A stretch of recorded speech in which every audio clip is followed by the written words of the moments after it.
평생을 자식들을 위해 살아온 아버지가 있었습니다. 65세 이영우 씨. 강남 아파트의 가평 땅까지 수십억 원의 재산을 일궈낸 성공한 사업가였죠. 그런데 어느 날 갑작스러운 뇌경색으로 쓰러지게 됩니다. 생사의 기로에서 아버지 곁을 지킨 건 오직 막내딸 서연뿐이었어요. 큰아들과 둘째 아들은 모두 바쁘다며 다음 날에야 병원에 나타났습니다. 하지만 더 충격적인 건 그 다음이었어요. 병원 복도에서 우연히 들은 두 아들의 대화. 아버지가 쓰러진 김에 재산 정리를 시작해야지. 부동산만 해도 몇십억은 될 텐데 서연이가 계속 붙어 있으면 곤란해.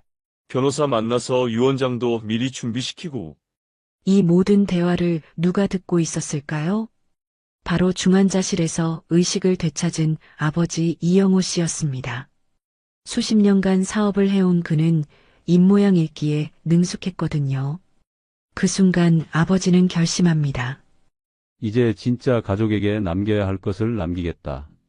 하지만 아들들은 몰랐습니다.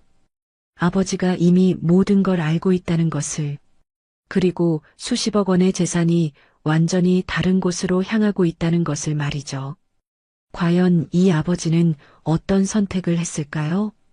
그리고 재산만 노린 아들들 앞에서 어떤 반전을 보여줬을까요? 오늘의 이야기 시작합니다. 그 전에 잠깐 구독과 좋아요 눌러주시면 큰 힘이 됩니다. 영상 속 인물과 장소는 가명으로 재구성하였습니다. 서울 중심가의 대형 종합병원 응급실. 오후 3시 평소와 다름없이 분주한 병원 복도에 구급차 사이렌 소리가 울려 퍼집니다. 들것에 실려온 65세의 이영호 씨가 의식을 잃은 채 응급실로 실려 들어갑니다. 갑작스러운 뇌경색이었죠. 보호자분 계세요? 간호사의 급한 목소리에 대답한 것은 막내딸 이서연 뿐이었습니다. 31살의 서연은 아버지 곁을 지키며 떨리는 손으로 휴대폰을 꺼냅니다. 첫 번째로 전화를 건 상대는 큰오빠 이재민이었어요. 오빠, 아버지가 쓰러지셨어요. 지금 병원에. 지금? 서연아 미안한데 지금 중요한 회의 중이야. 저녁에 갈게.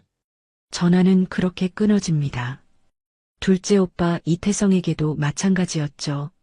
나도 지금 거래처 미팅이라 못 가겠어. 너 혼자 괜찮겠지?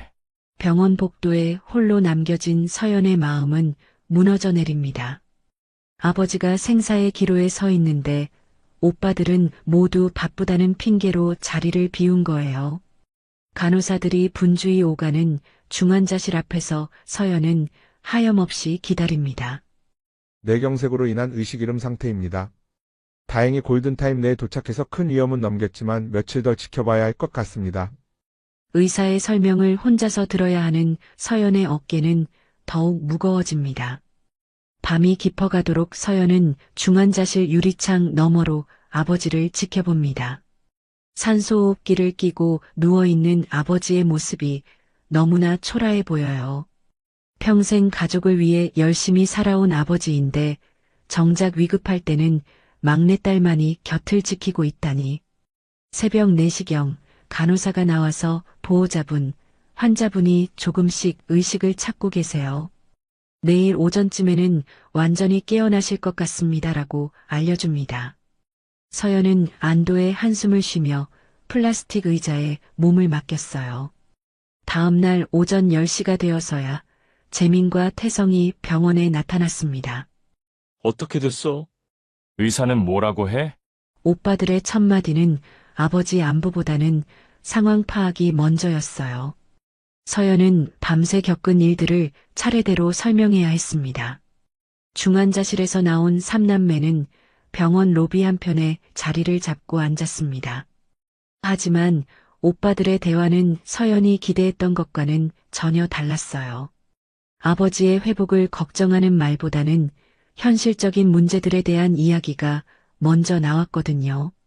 아버지 상태가 어떻든 이제 현실적으로 생각해야 하지 않을까? 재민이 목소리를 낮추며 말했습니다. 혹시 모르잖아. 깨어나셔도 후유증이 있을 수 있고, 태성도 고개를 끄덕이며 맞장구를 쳤어요. 형 말이 맞아. 미리미리 준비해두는 게 좋을 것 같은데. 아버지 재산도 만만치 않으시잖아. 서연은 화장실을 다녀오려고 자리에서 일어났지만 복도 모퉁이에서 오빠들의 대화가 계속 들려왔습니다. 발걸음이 자연스레 멈춰지더군요. 부동산만 해도 몇십억은 될 텐데, 강남 아파트, 가평 땅, 그리고 사업 자금까지. 재민의 목소리가 흥분된 톤으로 변했어요. 문제는 서연이야. 계속 아버지 곁에 붙어 있으면 곤란해질 텐데. 태성이 한숨을 쉬며 덧붙였습니다. 우리보다 훨씬 오래 있었으니까 아버지 마음도 기울어질 수 있고, 그러니까 말이야. 어차피 시집도 안 간 상태니까 아버지한테 의존적이잖아. 이럴 때일수록 우리가 먼저 움직여야 해. 서연의 다리에 힘이 빠졌습니다. 벽에 등을 기댄 채로 오빠들의 대화를 더 들어야 할지 망설여졌어요. 하지만 다음에 나온 말들은 더욱 충격적이었습니다. 변호사 만나서 상담 받아볼까? 유언장 같은 것도 미리 준비해 두시라고 권해드리고, 좋은 생각이야. 형, 아버지가 의식 회복하시면 바로 이야기해보자. 서연이는 당분간 병원 일로 바쁠 테니까 우리끼리 처리하는 게 나을 것 같고. 서연은 더 이상 듣고 있을 수 없었어요. 화장실로 향하는 발걸음이 무거웠습니다. 거울 속 자신의 얼굴은 창백했고 눈가는 붉게 달아올라 있었죠. 평생 아버지를 위해 결혼도 미루고 곁을 지켜온 자신을 의존적이라고 평가하는 오빠들의 말이 가슴을 후벼 팠어요. 그런데 서연이 모르는 사실이 하나 있었습니다. 중환자실에서 의식을 되찾은 이영호가 복도 쪽 유리창 너머로 아들들의 입모양을 읽고 있다는 것을요. 수십 년간 사업을 해온 영호는 입모양 읽기에 능숙했거든요. 재산 분배 서연이 견제. 영호는 아들들이 나누는 대화의 핵심을 파악했습니다. 가슴이 먹먹해지더군요. 평생 자식들을 위해 일하고 모든 것을 희생해왔는데 정작 자신이 쓰러졌을 때 아들들의 관심사는 재산이었다니. 간호사가 들어와 상태를 확인할 때도 영호는 눈을 감은 채 가만히 있었어요. 아직 깨어났다는 것을 알리고 싶지 않았거든요. 더 지켜보고 싶었습니다. 진짜 가족이 누구인지 확인하고 싶었어요. 내가 이 아이들 위해 어떻게 살아왔는데? 영호는 속으로 중얼거렸습니다. 그리고 마음속으로 결심했죠. 진짜 가족에게 남겨야 할 것을 남기겠다고. 오후 2시경 서연이 중환자실에 들어섰을 때 이영호는 조용히 눈을 떴습니다. 아버지, 서연의 목소리에 기쁨과 안도감이 섞여 있었어요. 깨어나셨어요? 정말 다행이다. 영호는 딸의 손을 꼭 잡았습니다. 서연아 고생했구나. 목소리가 쉬어 있었지만 의식은 또렷했어요. 오빠들은 어디 있니? 복도에서 기다리고 있어요. 아버지가 깨어나셨다고 하면 얼마나 좋아할까요? 서연은 밖으로 나가려다가 아버지가 손목을 붙잡는 바람에 멈춰 섰습니다. 잠깐 서연아. 아빠가 물어볼 게 있어. 영호의 눈빛이 진지해졌어요. 오빠들이 뭐라고 하던가? 아빠가 쓰러진 것에 대해서. 서연은 잠시 망설였습니다. 아버지께 그 충격적인 대화를 전해야 할지 고민이 되었거든요. 하지만 영호의 간절한 눈빛을 보니 숨길 수 없었어요. 사실은 서연이 조심스럽게 입을 열었습니다. 오빠들이 아버지 재산 이야기를 하더라고요. 미리 준비해야 한다고.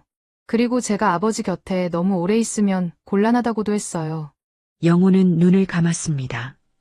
예상했던 일이지만 직접 듣는 것은 달랐어요.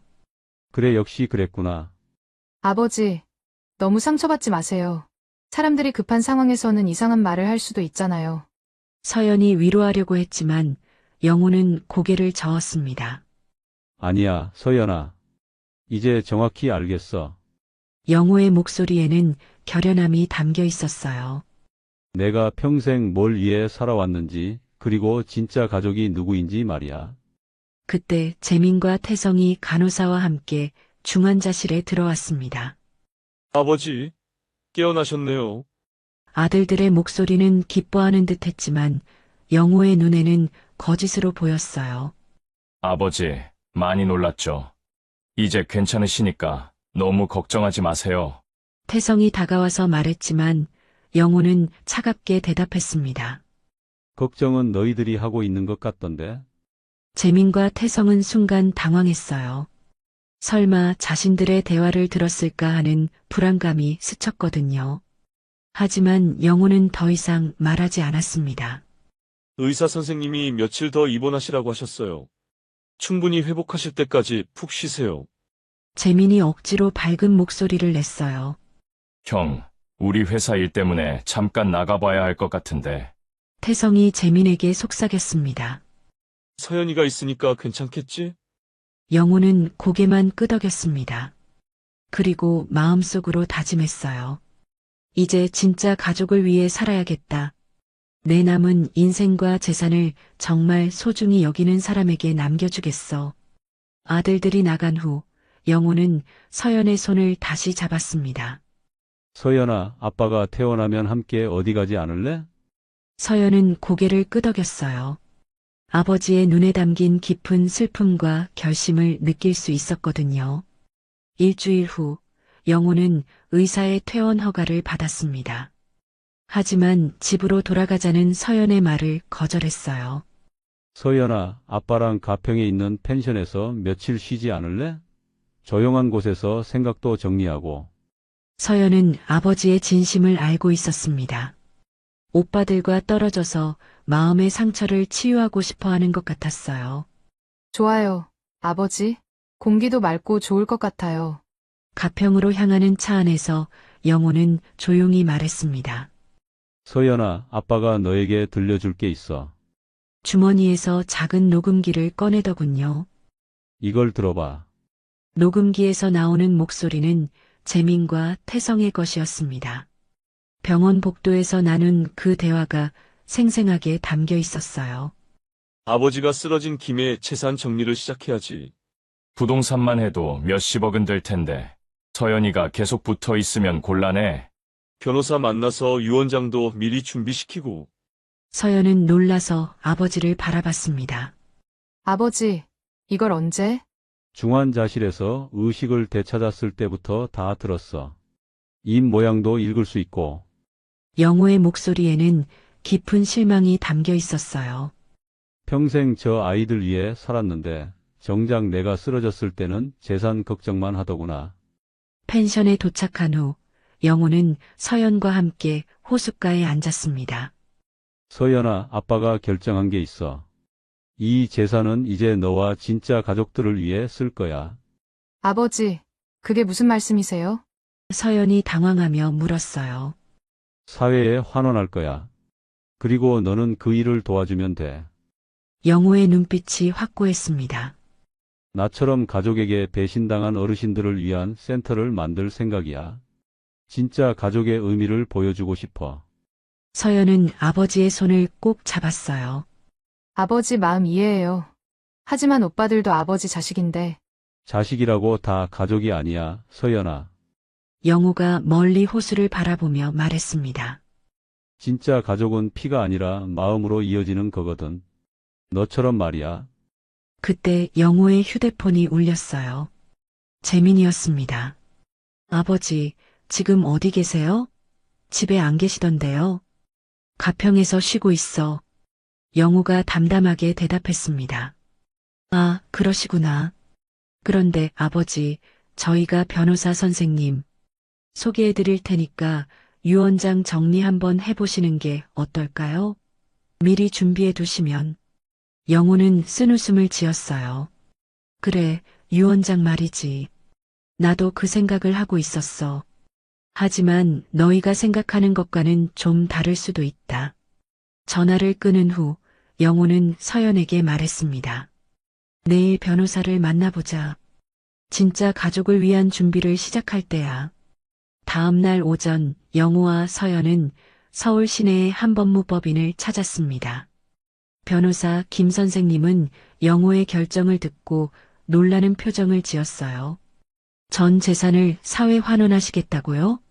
혹시 가족분들과 상의는 해보셨나요? 상의할 필요 없습니다. 영고의 목소리는 단호했어요. 제 재산은 제가 결정할 문제니까요. 다만 딸 서연이와 함께 어르신 돌봄센터를 운영할 계획입니다. 그 시각 재민과 태성은 아버지 집에서 초조하게 기다리고 있었습니다. 하루 종일 연락이 안 되자 불안해지기 시작한 거죠. 형, 아버지가 이상하지 않아? 목소리 톤도 차갑고 태성이 걱정스럽게 말했어요. 설마 우리 얘기를 들었을까? 재민도 마음이 불안했습니다. 아니야, 그럴 리 없어. 의식도 잃으셨던 상황이었잖아. 하지만 아들들의 불안감은 현실이 되었어요. 그날 저녁 영호가 서연과 함께 집으로 돌아왔을 때 표정이 심상치 않았거든요. 아버지, 어디 가셨던 거예요? 연락도 안 되고. 재민이 다가가며 말했지만 영호는 소파에 앉으며 차갑게 대답했습니다. 변호사 만나고 왔어. 너희가 그렇게 원하던 유언장 말이야. 아들들의 얼굴이 밝아졌어요. 아, 그러셨구나. 현명한 결정이십니다, 아버지. 그런데 내용이 너희 생각과는 좀 다를 것 같아. 영호가 주머니에서 녹음기를 꺼냈습니다. 이걸 먼저 들어봐라. 녹음기에서 흘러나오는 목소리에 재민과 태성의 얼굴이 창백해졌어요. 병원에서 나눈 그들의 대화가 고스란히 담겨 있었거든요. 아버지가 쓰러진 김에 재산 정리를 시작해야지. 서연이가 계속 붙어 있으면 곤란해. 변호사 만나서 유언장도 미리 준비시키고. 아버지, 이건 재민이 변명하려 했지만 영호가 손을 들어 막았습니다. 변명하지 마라. 너희 속마음을 정확히 알았으니까. 영호의 목소리에는 깊은 실망과 분노가 섞여 있었어요. 평생 너희들 키우고 교육시키고 사업 확장해서 재산 모은 게 이런 소리 들으려고였나? 태성이 당황하며 말했어요. 아버지, 저희가 잠깐 실수로 한 말이에요. 아버지 걱정 때문에 이상하게 생각한 거지. 실수? 영호가 쓴웃음을 지었습니다. 30분 넘게 한 대화가 실수라고? 서연이 견제하는 방법까지 구체적으로 논의한 게 실수야? 서연은 옆에서 보고만 있었어요. 아버지의 마음이 얼마나 아플지 충분히 이해할 수 있었거든요. 그래서 결정했다. 영호가 일어서며 선언했습니다. 내 재산은 전액사회에 환원할 거야. 이영호 어르신 돌봄센터를 만들어서 나처럼 가족에게 실망한 어르신들을 돌볼 생각이다. 아들들의 얼굴이 하얗게 질렸어요. 수십억 원의 재산이 한순간에 날아가는 순간이었거든요. 아버지, 너무 성급하게 결정하시는 거 아닙니까? 재민이 다급하게 말했습니다. 저희가 잘못 생각했다고 해도 가족끼리 이야기해서 풀 수 있는 문제잖아요. 가족? 영호가 재민을 차갑게 바라봤어요. 지금 와서 가족 이야기를 하는군. 내가 중환자실에서 생사의 기로에 섰을 때는 재산 이야기만 하더니 말이야. 태성도 절망적인 표정으로 무릎을 꿇었어요. 아버지, 정말 죄송합니다. 저희가 잠깐 정신이 나갔던 거예요. 다시 기회를 주세요. 기회? 영호는 비웃음을 지었습니다. 너희에게 기회는 평생 줬어. 대학 등록금, 결혼 자금, 사업 미천까지. 그런데 정작 내가 쓰러졌을 때는 내 재산만 걱정하더구나. 서연이 조심스럽게 입을 열었어요. 아버지, 오빠들도 충격을 받으신 것 같으니까. 서연아, 너는 말리지 마라. 영호가 딸을 제지했습니다. 내 결정은 번복되지 않아. 이미 모든 법적 절차는 끝났고 다음 주면 돌봄센터 설립 작업에 들어간다. 재민과 태성은 서로를 바라보며 당황했어요. 설마 정말로 전 재산을 잃게 될 줄은 몰랐거든요. 아버지, 혹시 치매 증상이 시작되신 건 아닌가요? 태성이 마지막 카드를 꺼내 들었습니다. 이런 중대한 결정을 갑자기 내리시다니. 의사 선생님께 상담받아 보시는 게. 영호의 얼굴이 붉어졌어요. 치매라고? 지금 내가 정신이 나갔다는 소리냐? 그게 아니라 뇌경색 후유증으로 판단력에 문제가 생길 수도. 재민이 거들었지만 영호는 더욱 분노했습니다. 판단력? 영호가 책상을 탁 치며 일어났어요. 내 판단력에 문제가 있다면 어떻게 지금까지 사업을 키워서 이런 재산을 모았겠냐? 너희들 교육비는 어떻게 됐고? 서연이 아버지를 진정시키려 했지만 영호의 분노는 쉽게 가라앉지 않았어요. 좋아, 그렇게 나올 거면 내일 당장 정신과 의사부터 만나자. 영호가 선언했습니다. 내 정신 상태가 정상이라는 진단서를 받아온 다음에 너희들 앞에서 다시 한번 확인시켜 주겠어. 그날 밤 재민과 태성은 집을 나서며 작은 목소리로 대화를 나눴어요. 형, 정말로 아버지가 전 재산을 다 날려버리시려나? 아직 포기하지 마. 혹시 정말 치매 초기 증상일 수도 있어. 의사가 진단해주면. 하지만 둘 다 마음 한편으로는 알고 있었어요.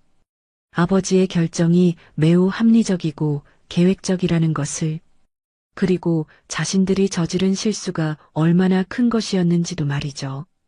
영호는 서연과 단둘이 남은 거실에서 조용히 말했습니다. 서연아, 아빠가 너무 심하게 한 것 같니? 아니에요, 아버지. 서연이 고개를 저었어요. 오빠들이 너무했어요. 아버지 마음을 이해해요. 다음 날 오전, 영호는 약속대로 정신과 전문의를 찾아갔습니다. 재민과 태성도 함께 동행했어요. 아직 마지막 희망을 버리지 않았거든요. 환자분의 인지 능력과 판단력을 종합적으로 검사해 보겠습니다. 의사는 영호에게 다양한 검사를 실시했어요. 기억력 테스트부터 시작해서 논리적 사고력, 상황 판단력까지 꼼꼼히 확인했습니다. 2시간에 걸친 검사가 끝난 후 의사는 결과를 발표했어요. 검사 결과 환자분의 정신 상태는 매우 정상입니다. 오히려 또래 평균보다 인지 능력이 뛰어나시네요. 재민과 태성의 얼굴이 절망적으로 변했어요. 마지막 카드마저 무너진 거죠. 뇌경색 후유증도 전혀 없고 치매 징후도 발견되지 않았습니다. 의사가 덧붙였습니다. 현재 내리시는 모든 결정이 본인의 온전한 의지에 의한 것으로 판단됩니다. 병원을 나서면서 영호가 아들들에게 말했어요. 이제 됐냐? 내가 제정신이라는 게 증명됐으니까 더 이상 변명할 거리는 없겠지. 아버지, 태성이 마지막으로 애원했습니다. 정말 다시 생각해 보실 수 없나요? 저희가 정말 잘못했어요. 늦었어. 영호의 대답은 단호했습니다. 이미 모든 서류는 완료됐고 다음 주에 센터 부지 계약까지 마칠 예정이야. 한 달 후 가평의 한적한 언덕 위에 이영우 어르신 돌봄센터가 문을 열었습니다. 따뜻한 가을 햇살이 비치는 개소식 날, 영호는 마이크를 잡고 소감을 말했어요. 이곳은 혈연이 아닌 진정한 마음으로 이어진 가족들의 공간입니다. 영호의 목소리에는 감회가 깊었어요.